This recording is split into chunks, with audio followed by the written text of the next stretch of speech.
அனைவருக்கும் வணக்கம். ரேஷன் கடை ரிசல்ட் பற்றின அப்டேட்டுகளை தொடர்ந்து பார்த்துட்ருக்கோம். அந்த வகையில் ரேஷன் கடை ரிசல்ட்டுகள் கிட்டத்தட்ட 7 மாவட்டத்திற்கான ரேஷன் கடை ரிசல்ட்டுகள் வந்திருக்கு. வெள்ளிக்கிழமை பார்த்திங்க அப்படின்னாக்கா 2 மாவட்டத்துக்கான ரிசல்ட் வந்தது. அதனைத் தொடர்ந்து அடுத்தடுத்து டிஸ்ட்ரிக்ட் ரிசல்ட் எப்போ வரும் அப்படின்ற ஒரு கேள்வியும், செகண்ட் லிஸ்ட் வருமா அப்படின்ற ஒரு கேள்வியும் இருக்குது. ஸோ தேர்வர்கள் கவனத்திற்கு வேக்கன்சியை பொறுத்தவரை சில மாவட்டங்களில் கூடுதல் வேக்கன்சி இன்க்ரீஸ் பண்ணி தான் போடுறாங்க. சில மாவட்டங்களில் நோட்டிஃபிகேஷன் என்ன வேக்கன்சி வந்துச்சோ அதே தான் வந்திருக்கு.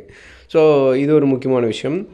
செகண்ட் லிஸ்ட் வருமா அப்படின்னாக்கா, செகண்ட் லிஸ்ட் வருவதற்குண்டான வாய்ப்புகள் மிக மிக மிக மிக குறைவு. செகண்ட் லிஸ்ட் வருவதற்குண்டான வாய்ப்பு இல்லை அப்படின்னு கூட நினச்சிக்கோங்க. அதுவும் நல்ல விஷயந்தான். ஏன் அப்படின்னாக்கா, நான் ஏன் இதை திரும்ப சொல்கிறேன் அப்படின்னாக்கா, நிறைய பேர் பணத்தை நிறைய பேர் சொல்லக்கூடிய விஷயத்தை பார்க்க முடியுது. பணத்தை கொடுத்து வேலைக்கு போகலாம் அப்படின்னு சொல்லி கொடுத்துருக்காங்க. ஸோ அவங்க செகண்ட் லிஸ்ட் வரும், அப்பாயின்மெண்ட் ஆர்டர் நானாக கொடுப்பேன், தபாலில் வரும், வந்துருச்சு, இதை காலையில் வந்துடும், சாயந்தரம் வந்துடும், ராகு காலம் முடிஞ்சோடனே கொடுப்பாங்க, கலெக்டர் ஆஃபீஸில் வெயிட் பண்ணுங்கள், அங்கே வெயிட் பண்ணுங்கள், இங்கே வெயிட் பண்ணுங்கள், இந்த மாதிரி தொடர்ந்து ஒவ்வொரு நாளும் ஒவ்வொரு விஷயம் சொல்லிட்டு தான் இருப்பாங்க. ஸோ இது அவங்க சொல்கிறது எல்லாமே கேட்க நல்லா தான் இருக்கும். ஆக்சுவலாக அஃபிஷியலாக வெளியிட்டிருக்கிறது என்னவோ அதுதான். ஸோ அவங்க கரெக்டாக ஒர்க் பண்ணி அது சொல்லக்கூடாது. அதாவது வந்திருந்தால் இந்த லிஸ்ட்லேயே வந்திருக்கணும். செகண்ட் லிஸ்ட்னு ஒன்று வர்றதுக்கான வாய்ப்புகள் இல்லை. ரைட்டா? அதே மாதிரி ஆக்சுவல் ப்ராசஸ் என்ன அப்படின்னு தெரிஞ்சுக்கோங்க. இப்போ ரேஷன் கடையில் வேலை செய்கிறாங்க பார்த்தீங்களா, அதாவது பேக்கர், அந்த இடையில அளந்து எடுத்து போடுறாங்களே, அவர் பேக்கரு. அந்த பேக்கர் ஜாப்லேருந்து ப்ரொமோஷன் ஆகி சேல்ஸ்மேன் ஜாபுக்கு போவாங்க. சேல்ஸ்மேன்னாக்கா ரேஷன் கடையில் பில் போடக்கூடிய நபர். ரேஷன் கடையில் பில் போடக்கூடிய வேலையில் இருக்கக்கூடிய நபர் ப்ரொமோஷன் ஆகிட்டு இந்த கூட்டுறவு வங்கிகள் இருக்குது பார்த்தீங்களா, கோஆப்ரேட்டிவ் சொசைட்டி பேங்க்கு, ஸோ அதில் போயிட்டு ஒர்க் பண்ணுவார் ப்ரொமோஷன் ஆகிட்டு. ஸோ அவங்க ப்ரொமோஷன் அப்படின்றது எத்தனை ஆண்டுகள் ஒர்க் பண்ணுறாங்க அப்படின்றது ஒன்று. அதே மாதிரி இந்த கூட்டுறவுத்துறையிலேருந்து ஒரு கோர்ஸ் ஒன்று, டிப்ளமோ கோர்ஸ் மாதிரி நடத்துகிறாங்க. ஸோ அந்த கோர்ஸ் கம்ப்ளீட் பண்ணணும். ஸோ அந்த கோர்ஸ் ஒன்று அதை பாஸ் பண்ணணும், ப்ளஸ் இந்த எக்ஸ்பீரியன்ஸ், இது ரெண்டையும் வச்சு அடுத்தடுத்து ப்ரொமோஷன் போவாங்க. ஸோ இந்த மாதிரியான ப்ராசஸ் தான் நடந்துகிட்ருக்கு. ரைட்டா? ஸோ அதனால் இந்த போஸ்டிங்ஸை பொறுத்தவரை பார்த்தீங்க அப்படின்னா, இப்போ பேக்கர் போஸ்டிங் மட்டுமே 1200 போஸ்டிங் கூடுதலாக தேவைப்படுது அப்படின்ற ஒரு விஷயத்தை பார்க்க முடியுது. அதுக்கு தனி நோட்டிஃபிகேஷன் தான் வைப்பாங்களே தவிர, அகைன் இதிலே கூடுதல் வேக்கன்சி, செகண்ட் லிஸ்ட்டு அப்படிலாம் வாய்ப்பே கிடையாது. அப்படி இன்க்ரீஸ் பண்ண முடியாது, அதையும் தெரிஞ்சுக்கோங்க. அதாவது அதாவது இது ஆக்சுவலாக எப்படி இந்த வேலைவாய்ப்புகள் ஒர்க் ஆகும் அப்படின்றத சொல்லிடுறேன்.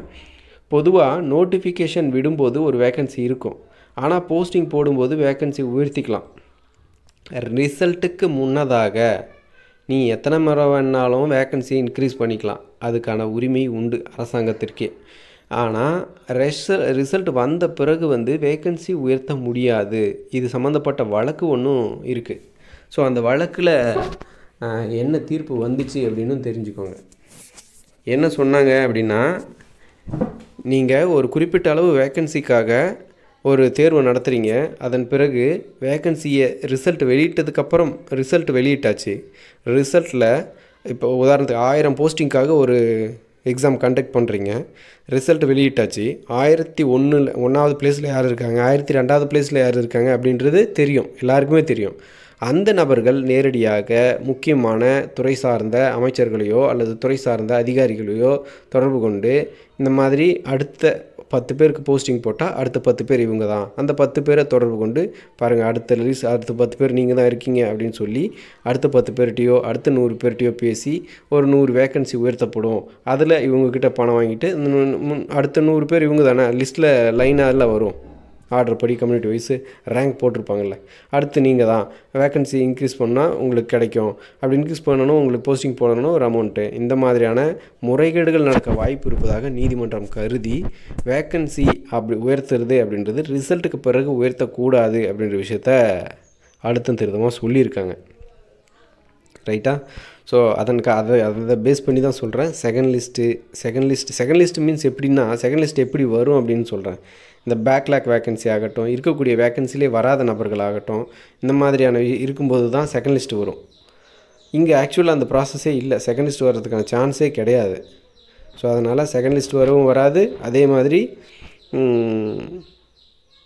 இந்த மாதிரியான தப்பும் ரிசல்ட் இதில் தனியாக உங்களுக்கு கொடுப்பாங்க அந்த மாதிரியெல்லாம் நினச்சி காத்துட்டு இருக்க வேண்டாம் அப்படின்ற விஷயத்த நான் அழுத்தம் திருத்தமாக சொல்லிக்கிறேன்.